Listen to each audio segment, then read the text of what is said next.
Laying of the hand has always been a tradition and an expectation in an encounter between a patient and a provider.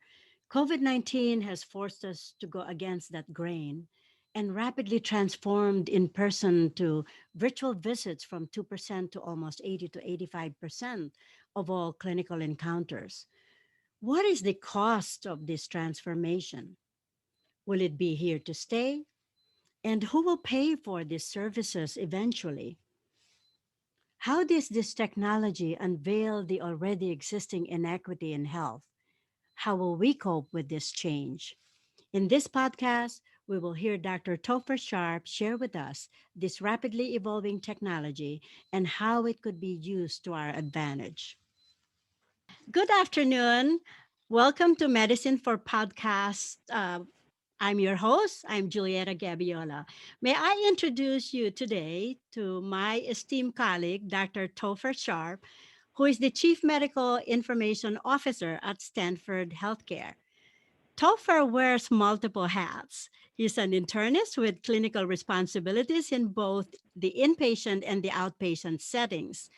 He and his team drives information systems and innovations for providers and staff so we could take care of our patients better and effectively. He also is an outstanding mentor for Stanford Clinical Informatics Fellows and medical students. Please welcome Dr. Topher Sharp. Hi, Thank you Topher. so much for having me, Julieta. Hey, thank you so much for taking the time from your busy schedule to help us understand more about technology and telemedicine. So, COVID 19 and its rapid spread and transmission has certainly fueled this almost overnight deployment of telemedicine at Stanford and other institutions nationwide. But so we know that telemedicine had been around for more than 40 years, Topher, right? But Yes. since early March, it has been an indescribable deployment on how quickly telemedicine had caught on, such as the speedy, with such a speedy traction. And I recall in a matter of days how training of providers got accomplished in so little time, and how many laptops and desktops you mobilized at Stanford. So take us to that moment in time in early March and how you and your team did this, Topher. Well, thanks, Julieta. And let me say that this has been such a transition for everyone. Um, I think that when we think about things like my kids' school, where we work, how we shop, how we interact, there have been so many changes that have been necessary in order to maintain safety, continuity, and the ways in which we interact as a society under the constraints of COVID that all of us have had to react to and change around. But when it comes to medical care, that's one of the most kind of sacred interactions that we have. Abraham Verghese, who is one of our other esteemed colleagues at Stanford, is commonly says, where else would you walk into a room with a total stranger, disrobe entirely, and tell them your most intimate secrets? Nowhere else but in medicine. And when COVID struck, the question was, how do you maintain that same level of caring, connection, and patients' needs, meeting patients' needs, when we're all sheltering in place and when we can't do the things that we normally would do, and also during a time when there was so much uncertainty and so much fear, especially early in the pandemic. We didn't really know how dangerous this was, how infectious this was, what we could even do about it, right? Would masks help or not? Oh, so many things were really unknown in the early pandemic. So accordingly, I think we all kind of looked and said, well, what is it that we can do that helps us to remain connected, helps us to retain that continuity of care that's so important for our patients, and really, for us at Stanford, that's what we're here to do. We're here in service of our patients. And at that point, as you point out, we had a capability, a technical capability to do video visits and other types of electronic outreach for some time, but we've never really kind of gotten it off the ground. And you have to ask why that was. And it turns out when we look back that there were a number of reasons we didn't quite get there. You know, it wasn't really mainstream. It wasn't really supported. There were legal issues. You know, can we do this? There were adoption issues. Many of our patients would say, oh, that's nice that you can do a video visit, but I'm more than happy to drive down and sit down and see you. And there were payment issues where payers said, it's fine if you do a video visit, but we're not going to reimburse or pay you for it. That's up to you. And all of those were really kind of barriers to getting to where we needed to get. But then COVID pretty much changed everything overnight. And all of a sudden, we had patients who were not ready to drive down and instead were ready to try an online visit. We had doctors who might even be older or have their own medical issues who said, how can you help me to stay connected with my patients but still stay safe? We had technologists who said, we're ready, we've got the technology, and we really put that all together. And as you pointed out, you know, for us that meant we needed to pivot overnight. And I'll just share two statistics about that. You know, during the pandemic, what we've seen were more than 180,000 unique patients have had their first online interaction with Stanford.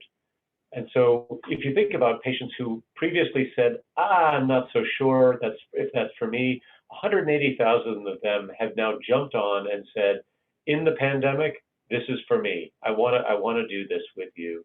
And we went from less than 2% of our clinic visits being video to more than 80% of our clinic visits being video at the peak. And now we're re-equilibrating because we think as we go forward, some level of video really makes sense. Some level of in-person makes sense, and we've learned more about how to do it safely. But we've just seen such a strong pivot by everybody involved: patients, doctors, nurses, payers, and technologists, all the way across the board. Wonderful, wonderful. I could remember like how it was very difficult for us with the limitations of telemedicine visits on how we could actually appropriately gather information from the patients with really not the traditional laying of the hands and being able to examine the patient, right? And how we would also project compassion and, you know, caring through telemedicine. So walk us through and how you and your team actually trained us on how to do this. And even for us individual providers had managed to creatively examine the patients by doing all this gesturing in front of them through the computer and actually ask them, could you, you know, press this side of your belly or open your mouth or pry your eyes open to do all this gathering of clinical information. So tell us how you started training all of us and the challenges of that and the traction that you got from us providers. Yeah, thanks, Juliet. I mean, there was a lot to learn. You know, for not only were patients experiencing this for the first time, but many doctors were really experiencing delivering care this way for the first time. And so a lot of us were learning very, very quickly. And I'll give three quick examples. The first was we had to learn how to do it technically. Like, I hate to say it, but one of the things I kept by my desk in my clinic was a piece of paper that would say, check your mute button.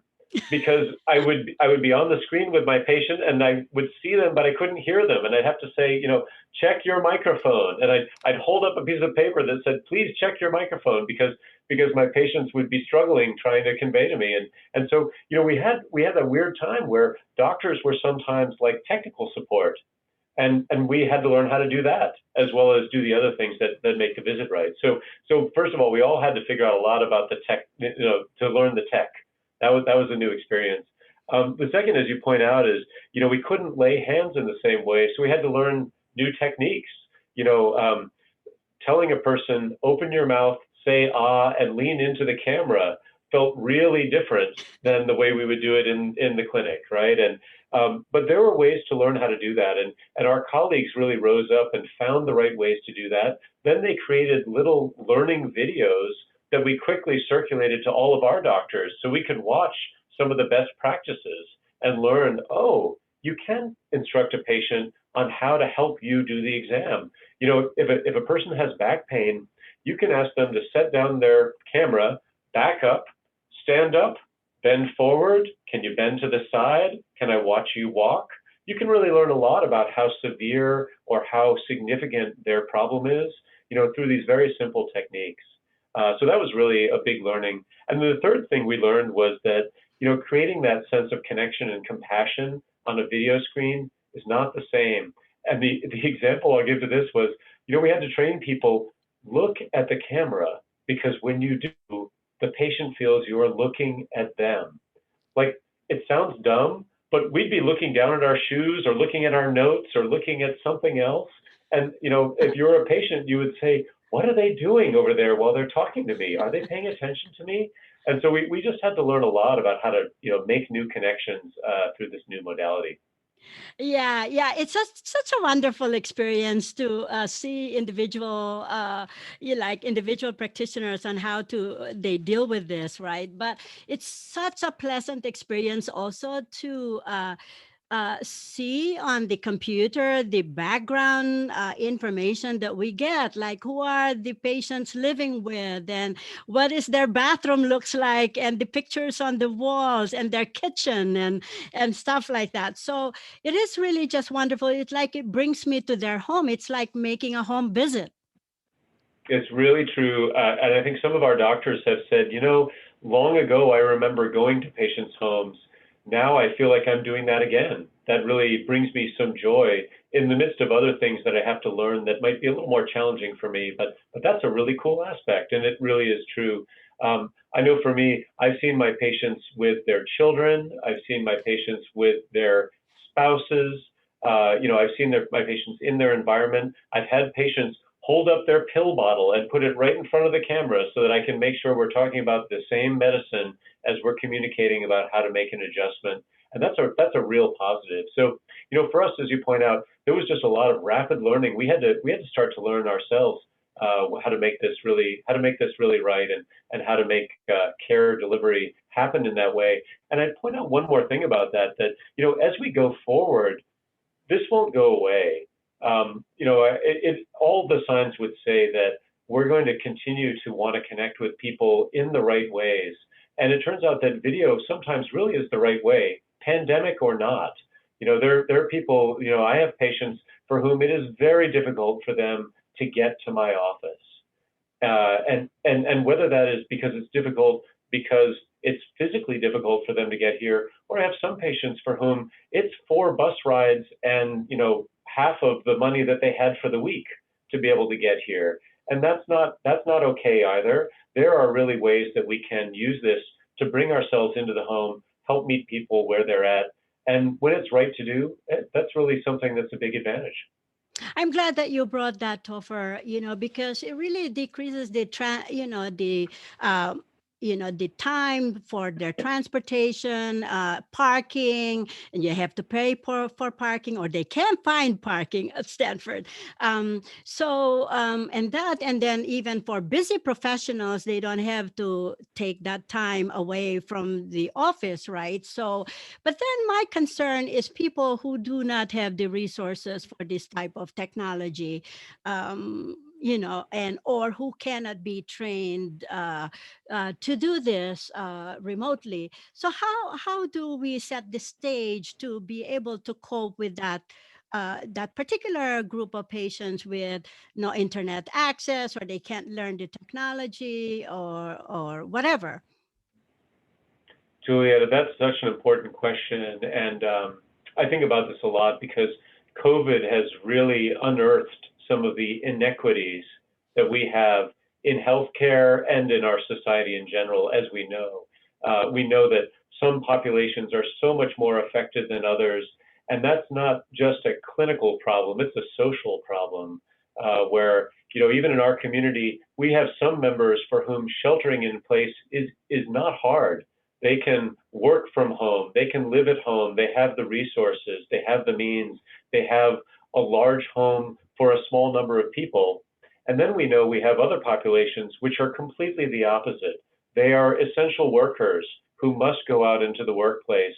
They are multi-generational families living in a small home where they're all, going to be at an increased risk to expose or convey the virus to each other. And the same thing plays out in digital, as you point out, which is sometimes sometimes there's an advantage because a patient might be able to get online and have a visit with us in a way that otherwise would be very difficult for them to do in order to, for instance, leave behind their children when they don't have another option for childcare. That's a real wonderful advantage, but there are also discrepancies that go the other way. When individuals don't have broadband access, they don't have internet access, they may not have a smartphone. These are some of the things that are really important in order to be able to do this online type of interaction that we know is so important. So when we think about that, there are things that we can do as healthcare providers to be aware of that, to be planful around that. Sometimes we do telephonic visits and not a video visit because that's really what the patient can actually do with us. But there are also opportunities for us to advocate as well. And I think about things like there are some bills that will be coming up to try to assure that broadband access is more, broadly available, or to help families that cannot access that to be able to gain access through subsidies or other entities. And I think that from a healthcare perspective, I'd say right on. That is really the right thing to do, and really important for us all to be thinking about for those people that are not as well off or not as well connected as others. Oh, that's nice for you to share, and looking at the inequities that we have. And I think as physicians, we are ill prepared to face both the clinical translation of technology and also the impact of it in a social setting. But before we leave telemedicine, like moving forward, as what you mentioned, that the pandemic is unfortunately here to stay. In order to coexist with it, with our current technology, do you have something in the pipeline in terms of how we should evolve and better improve this technology to better take care of our patients? Are there federal mandates or guidelines in terms of like what services will be covered and who will pay for these services in the future? Whether it's COVID related or non COVID related. I think patients are concerned who pays for the services, right?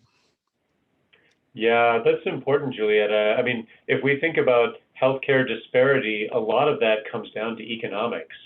So it's really important to know how we're going to make this work as we go forward.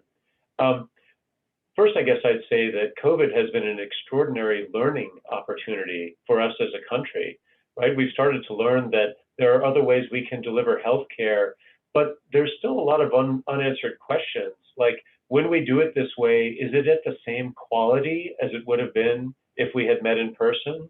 When we do it the way, are we creating a cheaper way of delivering healthcare, or are we creating a more expensive way of delivering healthcare? There's really some open questions, I think, that we'll all have to wrestle through.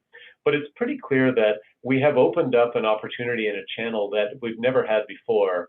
Part of that comes from relief that's happened during the course of the COVID pandemic, where, for instance, Medicare stepped forward and said, we're going to pay for this just like we would if you were to come in and see a doctor in person, because we know you can't.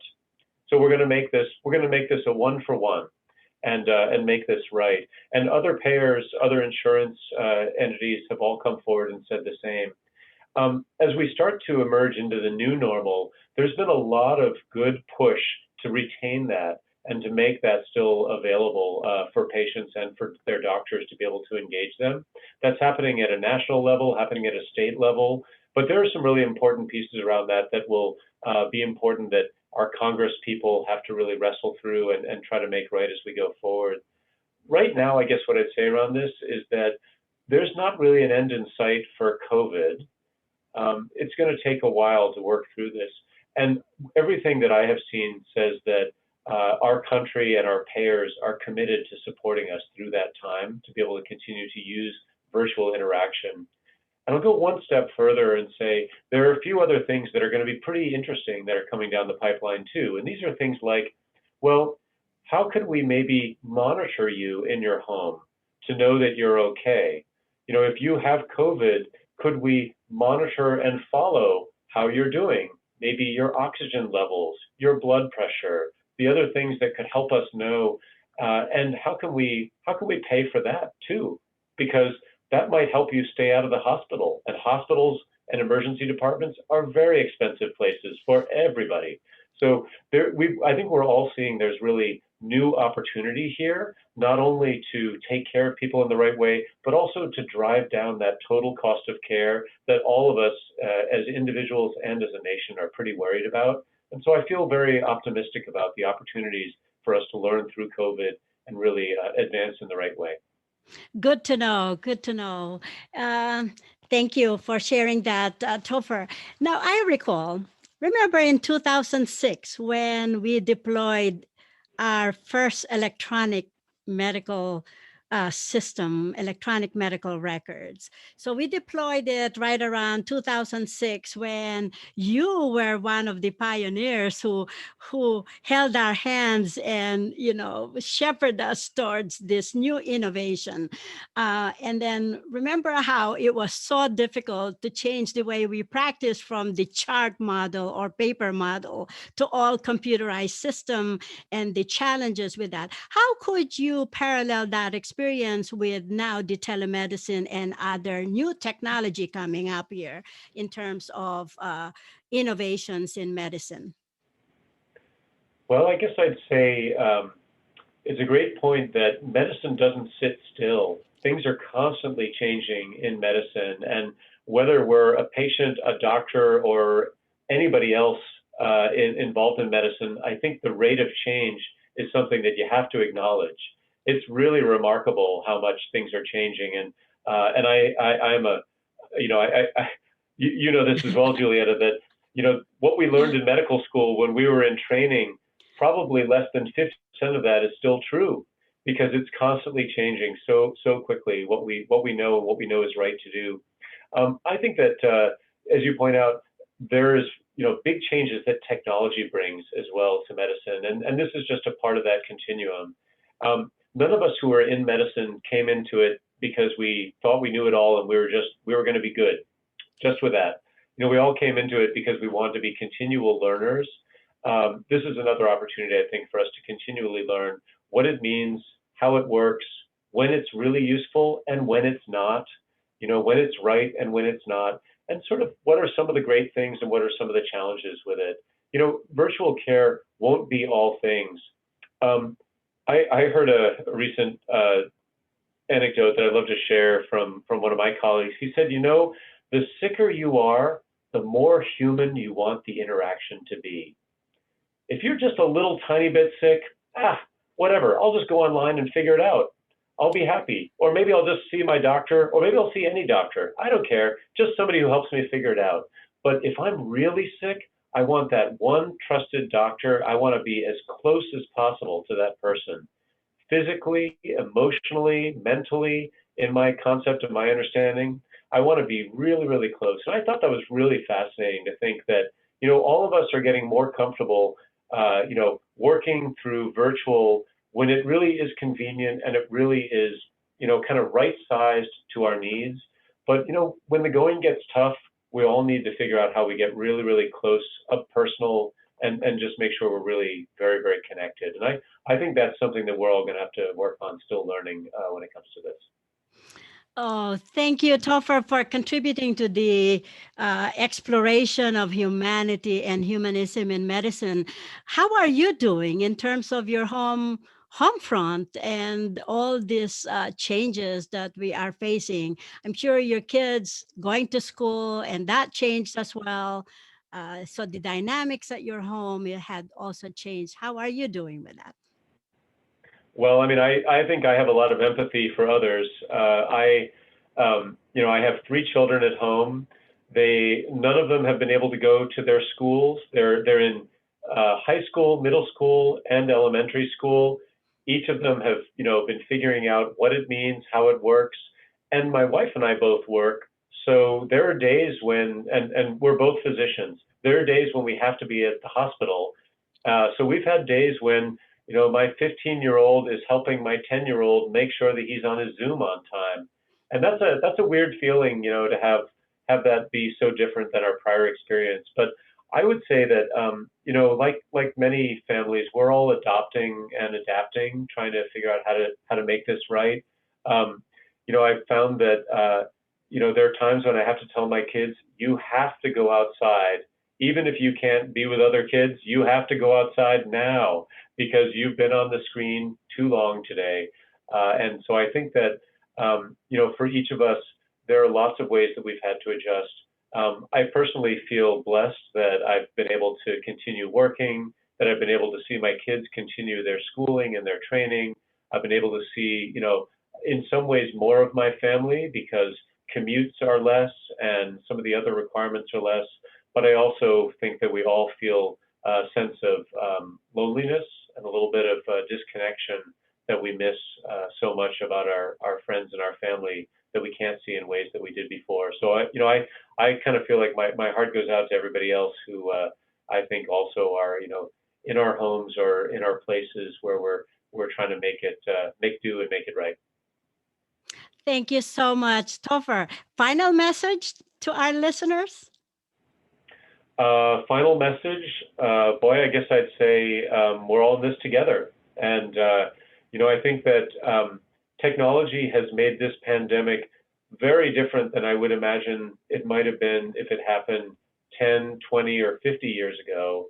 So where we can have technology help us to remain more human and more connected, even in the setting of a pandemic, let's do it. Let's do it together.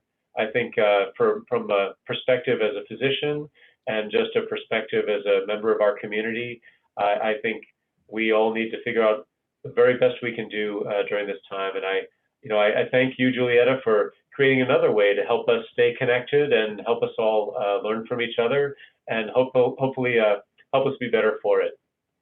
Thank you so much. And I am also learning this myself. Never too late to learn, right? Every day is a learning experience. Thank you so much, Chris, Topher. And I really appreciate your time that you had dedicated to today's podcast. And have a wonderful, um, you know, afternoon. And best wishes to your family. Thank you so much, Julia, and the same to you. Bye bye.